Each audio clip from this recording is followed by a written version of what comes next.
khilaaf horleh oo ku aadan maxkamadda caalamiga ah ee adduunka dacwadda taalle ee u dhexeysa wadamada Soomaaliya iyo Kenya ayaa hadda u dhexeysa labadan wadan.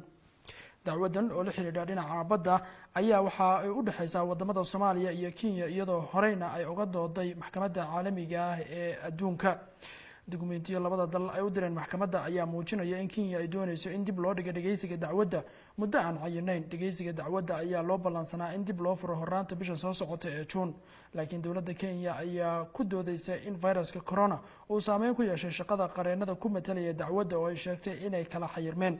waxay Kenya sidoo kale sheegtay in xanuunka safmarka uu saameyn ku yeeshay dhaqaalaha dalkeeda, iyada oo tilmaamtay in miisaaniyadda dowladda dib loo eegayo si ahmiyad loo siiyo arrimaha degdega ah ee muhiimka u ah la dagaalanka xanuunka viruska corona.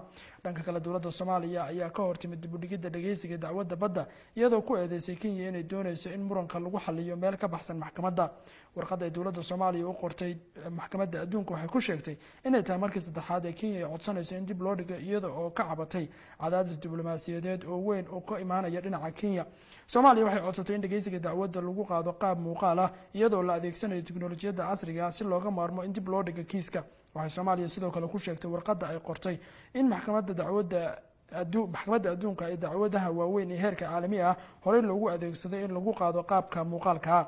toddobaadyada soo socda ayaa lagu wadaa in maxkamadda caalamiga ah ee adduunku ay go'aan ka goorto codsiga Kenya ee ku aadan in dib loo dhigo mar kale muranka dhinaca badda ee kala dhexeeya Soomaaliya.